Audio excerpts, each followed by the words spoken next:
ಓದುತ್ತಿದ್ದೇನೆ. ಶಾಲೆ ಹೆಸರು PMC ಸರ್ಕಾರಿ ಹಿರಿಯ ಪ್ರಾಥಮಿಕ ಶಾಲೆ ಶಿರಾಡು. ದಿನಾಂಕ 6/2/2026 ಸಚೇತನ ಕಾರ್ಯಕ್ರಮ. ಎಲ್ಲರಿಗೂ ನಮಸ್ಕಾರ. ಈ ದಿನ 4ನೇ ತರಗತಿಯ ಮಕ್ಕಳಾದ ನಾವು ಸಚೇತನ ಕಾರ್ಯಕ್ರಮ ನಡೆಸುತ್ತಿದ್ದೇವೆ. ಇಂದಿನ ವಿಷಯ ಮಹಾರಾಷ್ಟ್ರದ ನೃತ್ಯ ಕಲೆಗಳು. ನಾವು ಇಂದು ಮಹಾರಾಷ್ಟ್ರ ನೃತ್ಯ ಕಲೆಗಳ ಬಗ್ಗೆ ಹೇಳುತ್ತೇವೆ. ಮಹಾರಾಷ್ಟ್ರ ನೃತ್ಯ ಕಲೆಗಳು. ಪೀಠಿಕೆ. ಭಾರತದ ಪಶ್ಚಿಮ ಭಾಗದಲ್ಲಿರುವ ಮಹಾರಾಷ್ಟ್ರ ರಾಜ್ಯವು ಕೇವಲ ಕೈಗಾರಿಕೆ ಮತ್ತು ವಾಣಿಜ್ಯಕ್ಕೆ ಮಾತ್ರವಲ್ಲದೆ ತನ್ನ ಅದ್ಭುತ ಸಾಂಸ್ಕೃತಿಕ ಸೌರ್ಯದ ಪರಂಪರೆಗೂ ಹೆಸರುವಾಸಿಯಾಗಿದೆ. ಛತ್ರಪತಿ ಶಿವಾಜಿ ಮಹಾರಾಜರ ಸೌರ್ಯದ ಮಣ್ಣಾದ ಇಲ್ಲಿನ ಕಲೆಗಳು ಅತ್ಯಂತ ಅವಲೋಲಿಕೆ ಮತ್ತು ಶಕ್ತಿಯಿಂದ ಕೂಡಿವೆ. ಇಲ್ಲಿನ ಜನಪದ ನೃತ್ಯಗಳು ಅಲ್ಲಿನ ಜನರ ಜೀವನ ಶೈಲಿ, ಭಕ್ತಿ ಮತ್ತು ಮರಾಠಿ ಸಂಸ್ಕೃತಿಯನ್ನು ಜಗತ್ತಿಗೆ ಸಾರುತ್ತವೆ. ಉದಾಹರಣೆ: ಮಹಾರಾಷ್ಟ್ರದ ಪ್ರಮುಖ ನೃತ್ಯ ಪ್ರಕಾರಗಳು ಲಾವಣಿ, ಕೋಲಿ ನೃತ್ಯ, ದಂಗಡಿ, ಗಜ, ಪವಾಡ, ದಿಂಡಿ ಮತ್ತು ಕಲಾ.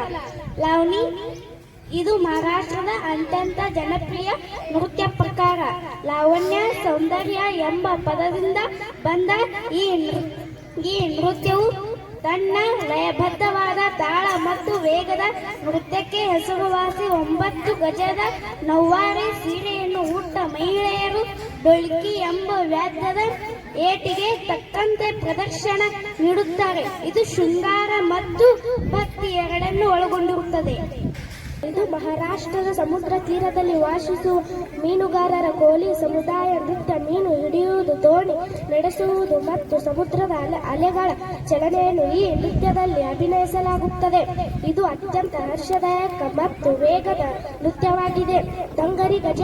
ಸೋಲಾಪುರ ಜಿಲ್ಲೆಯ ಕುರುಬರು ದಂಗರರು ತಮ್ಮ ದೈವವಾದ ಬೀರೋಬ ದೇವರನ್ನು ಪ್ರಸನ್ನಗೊಳಿಸಲು ಈ ನೃತ್ಯ ಮಾಡುತ್ತಾರೆ. ಸಾಂಪ್ರದಾಯಿಕ ಮರಾಠಿ ಉಡುಪು ಧರಿಸಿ ಕೈಯಲ್ಲಿ ಕರವಸ್ತ್ರ ಹಿಡಿದು ಡೋಲು ವಾದ್ಯದ ನಾದಕ್ಕೆ ಇವರು ಹೆಜ್ಜೆ ಹಾಕುತ್ತಾರೆ.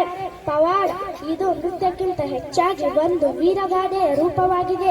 ಛತ್ರಪತಿ ಶಿವಾಜಿ ಮಹಾರಾಜರ ಶೌರ್ಯದ ಕಥೆಗಳನ್ನು ನೃತ್ಯದ ಚಲನೆಗಳ ಮೂಲಕ ಮತ್ತು ಹಾಡಿನ ಮೂಲಕ ಇಲ್ಲಿ ಪಡಿಸಲಾಗುತ್ತದೆ. ಇದು ನೋಡಗರಲ್ಲಿ ವೀರಾವೇಶವನ್ನು ತುಂಬುತ್ತದೆ. ದಿಂಡಿ ಮತ್ತು ಕಲಾ ಇವು ಭಕ್ತಿ ಪ್ರಧಾನ ನೃತ್ಯಗಳು. ವಾರಕರಿ ಸಂಪ್ರದಾಯದವರು ವಿಠಲ ನಾಮ ಸ್ಮರಣೆ ಮಾಡುತ್ತಾ ಪಂಢರಪುರ ವಾರಿಯ ಸಮಯದಲ್ಲಿ ಈ ನೃತ್ಯಗಳನ್ನು ಮಾಡುತ್ತಾರೆ. ಮೃದಂಗ ಮತ್ತು ತಾಳಗಳ ಲಯಕ್ಕೆ ತಕ್ಕಂತೆ ಭಕ್ತರು ನರ್ತಿಸುತ್ತಾರೆ. ಮಹತ್ವ: ಮಹಾರಾಷ್ಟ್ರದ ನೃತ್ಯಗಳು ಅಲ್ಲಿನ ಮಣ್ಣಿನ ಗುಣವನ್ನು ಪ್ರತಿಬಿಂಬಿಸುತ್ತವೆ. ಇವುಗಳಲ್ಲಿ ಶೌರ್ಯದ ತೀವ್ರತೆ, ಪವಾಡ, ಸಮುದ್ರದ ಅಬ್ಬರ, ಕೋಲಿ ಮತ್ತು ಸ್ತ್ರೀಯರ ಲಯ, ನಾಜುಕು, ಲಾವಣಿ ಎಲ್ಲವೂ ಸಮನ್ವಯಗೊಂಡಿವೆ. ಈ ಕಲೆಗಳು ಮರಾಠಿ ಜನಜೀವನದ ಅವಿಭಾಜ್ಯ ಅಂಗವಾಗಿದ್ದು ಹಬ್ಬ ಹರಿದಿಗಳಲ್ಲಿ ಜನರನ್ನು ಒಗ್ಗೂಡಿಸುತ್ತವೆ. ಮಹಾರಾಷ್ಟ್ರದ ನೃತ್ಯ ಪರಂಪರೆಯು ಅತ್ಯಂತ ವೈವಿಧ್ಯಮಯ ಮತ್ತು ಆಕರ್ಷಕವಾಗಿದೆ.